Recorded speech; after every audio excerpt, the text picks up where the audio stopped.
discuss about the Wheatstone Bridge.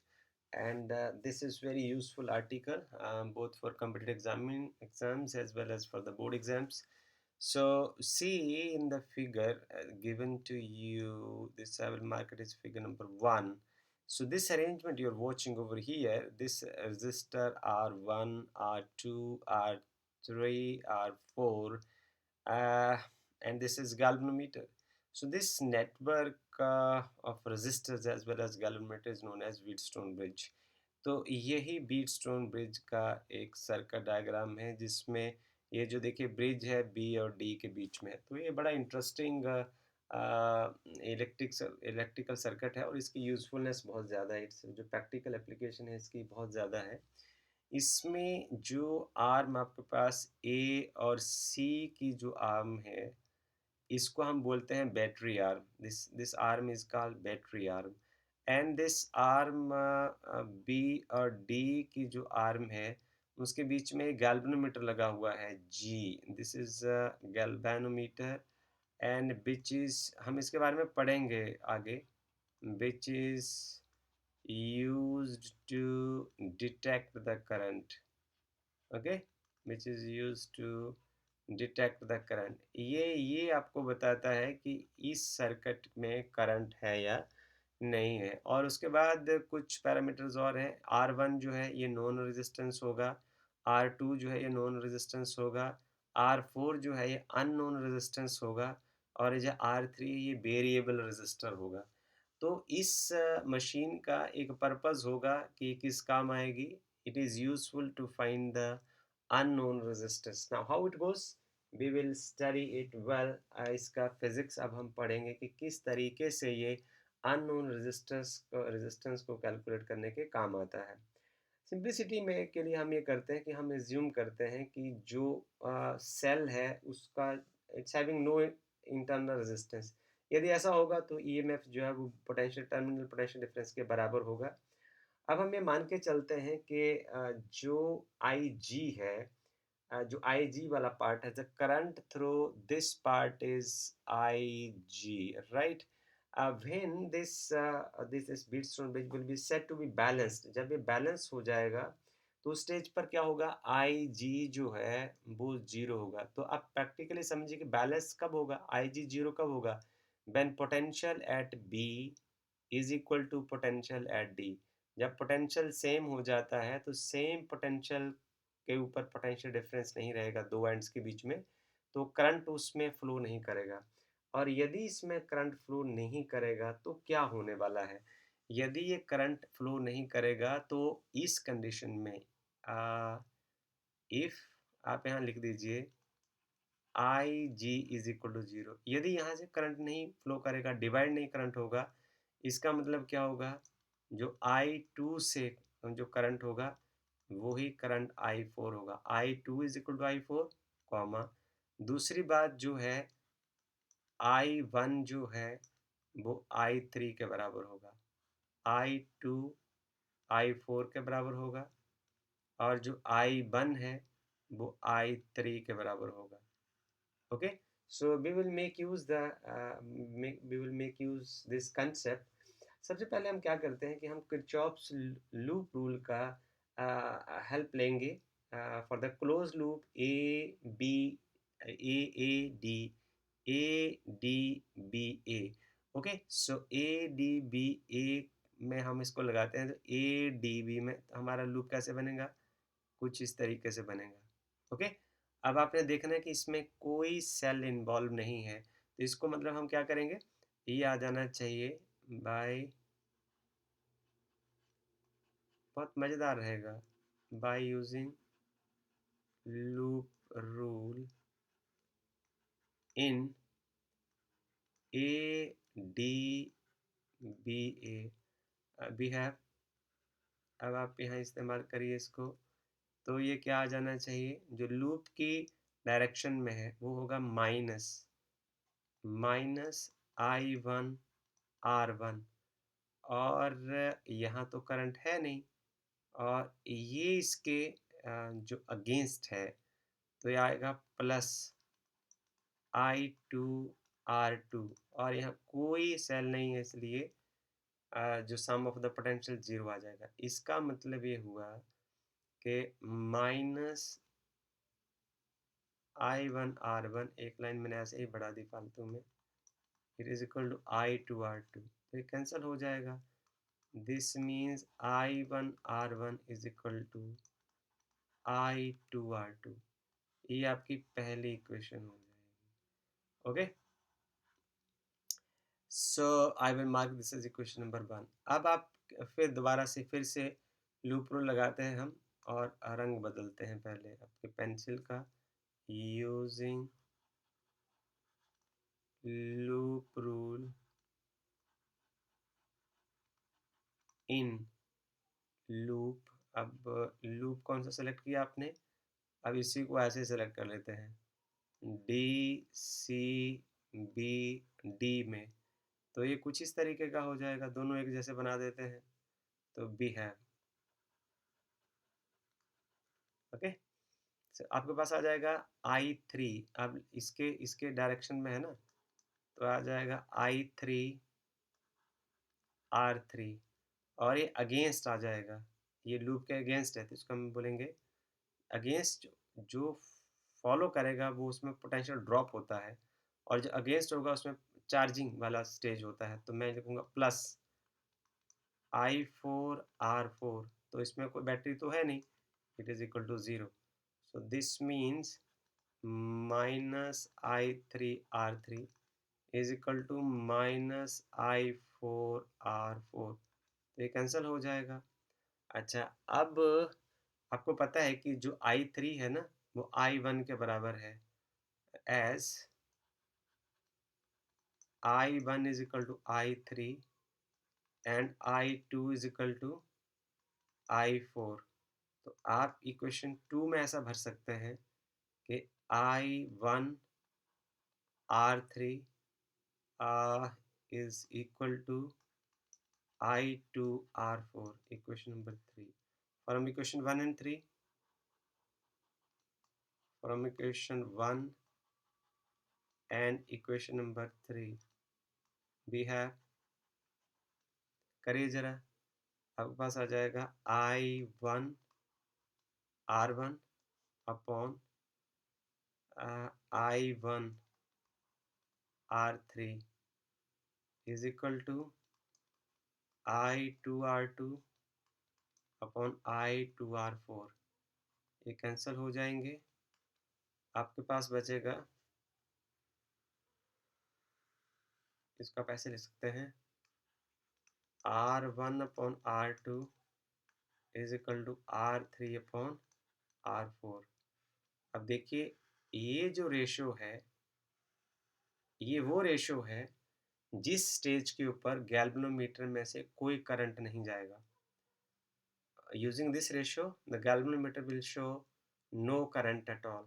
Ig will be equal to 0. Okay, and this ratio will be very useful for you to find the value of unknown resistance.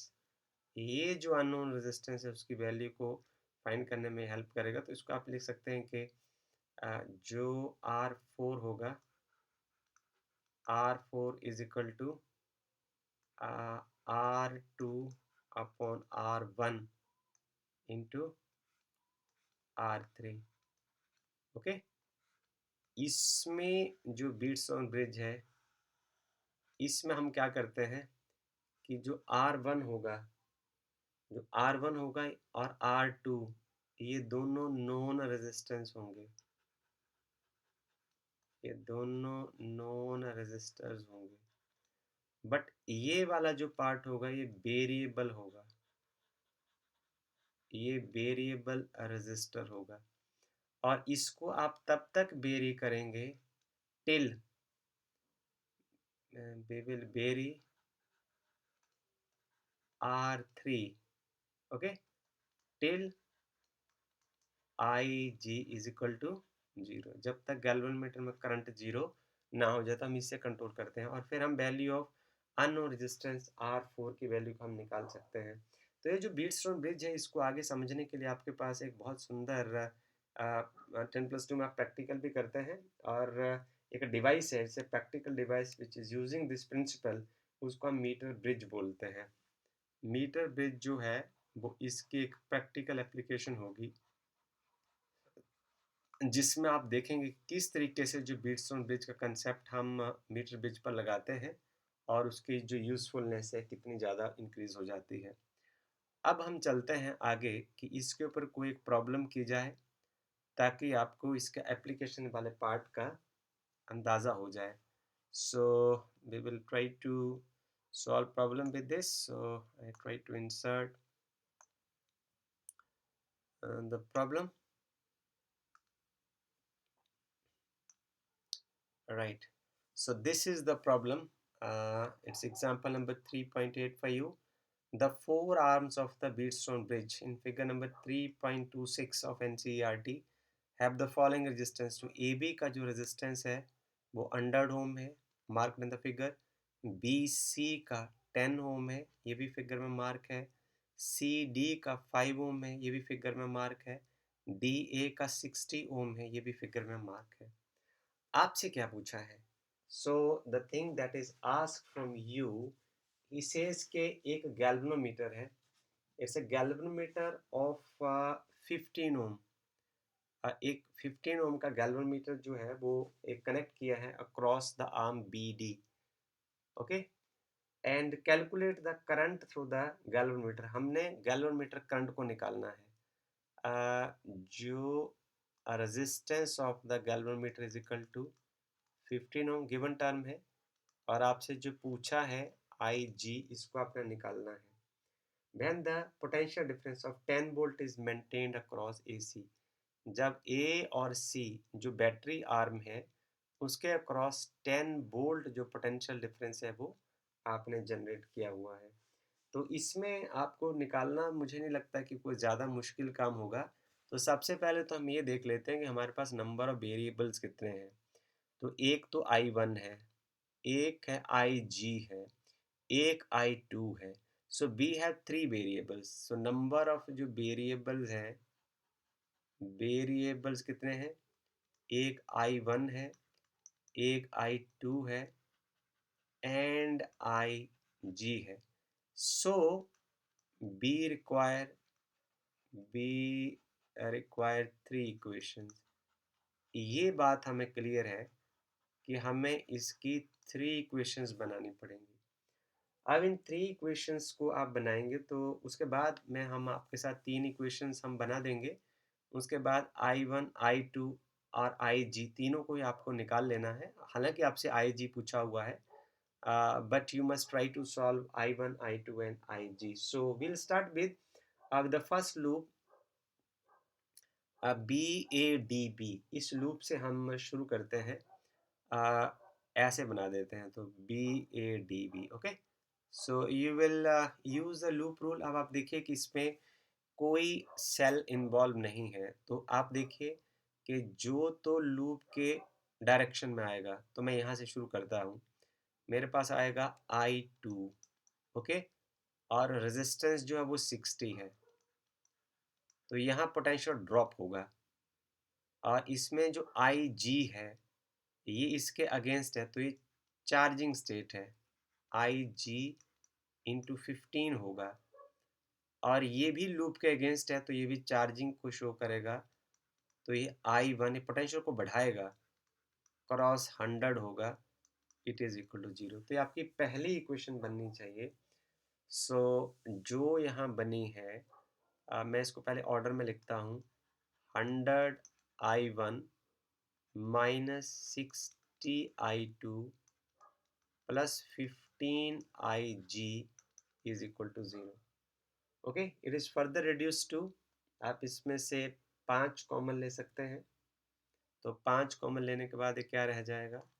5 आपने common ले लिए, ये रह गया 20I1 minus 12 पंजे 60 minus 12I2 plus 3IG is equal to 0।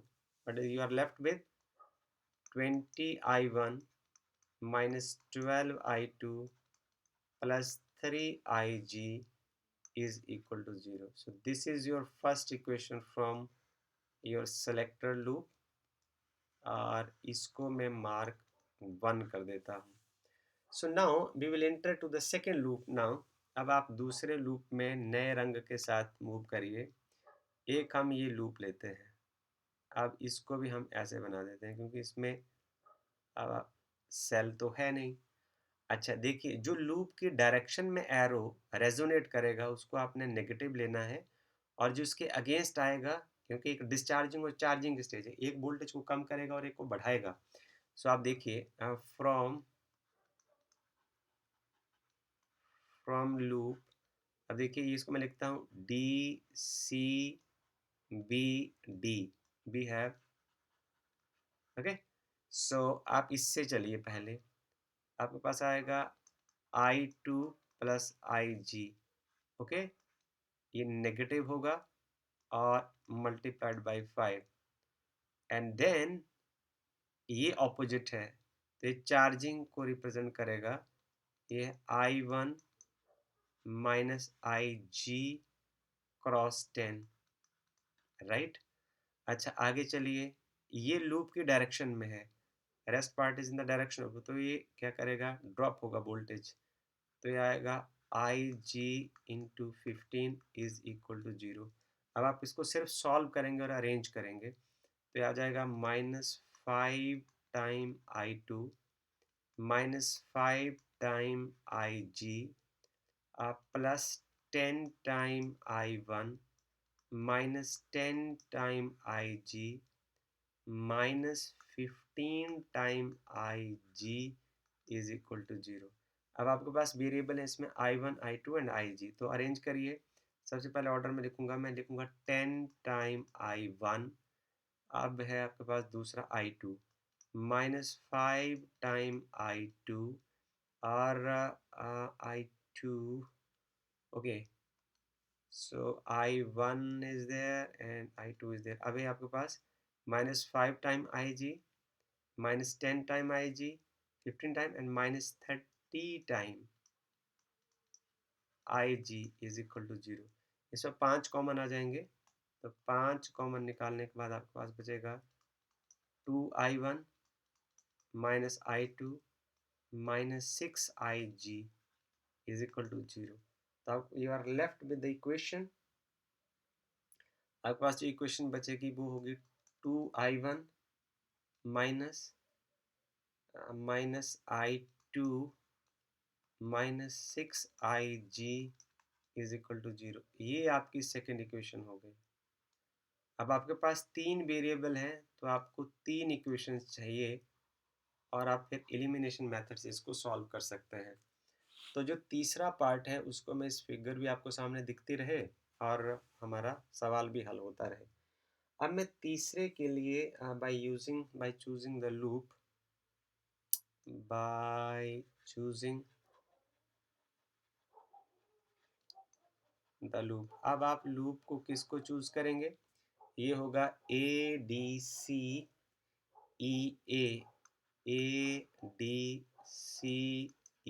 अब loop हो जाएगा और आप लूप रूल लगा देंगे। तो इसमें देखिए जरा, आपके पास बैटरी इन्वॉल्व है, तो यहाँ से हम शुरू करेंगे, तो हम इधर से इधर को लगाते हैं। तो यहाँ आ जाएगी आपके पास जो बैटरी है वो 10 वोल्ट की है। इसका मतलब पॉजिटिव टर्मिनल की वैल्यू होगी 10। अब ये यहाँ तक जब घूम के आएंगे तो 0 हो जाएगा। तो अब देखिए ज़रा, जो इसकी डायरेक्शन में होगा वो वहाँ वोल्टेज ड्रॉप होगा।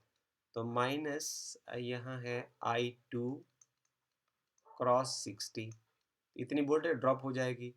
अब इस रीजन में ये भी उसी डायरेक्शन में यहाँ में ड्रॉप होगा, -I2 प्लस आई जी, यहाँ वोल्टेज ड्रॉप होगी तो ये 5 हो जाएगा। और आगे तो रजिस्टर है नहीं, इसका मतलब सीधा इसका आंसर बराबर है 0 हो जाएगा। तो यहाँ देखिए ये 10 हो गया, -60 time I2 -5 time I2, bracket खोल रहे हैं हम, -5 time I G is equal to 0 होगा। अब ऑर्डर में लिखिए, -60 I2 और -5 I2, so minus of 65 time I2 -5 time IG, okay। So plus 10 is equal to 0। तो 5 तो इसमें से कॉमन आ जाएंगे। You are left with -13i2 minus ig plus 2 is equal to 0. You are left with the equation -13i2 minus ig, okay, and is equal to -2। तो ये minus minus cut जाएगा दोनों साइड से। You are left with the third equation 13i2 plus ig is equal to 2। So this is your third equation, and with the help of these three equation, and but you have learned till 10th class, so solve these three equations and you will find ig, resistance, current through the galvanometer is equal to 4.87 milliampere. So this is assignment for you. I suggest you to solve both I1 and I2, and you must write it in the comment box. So thank you very much to understand the Wheatstone bridge and its application in the form of the problem. Thank you very much.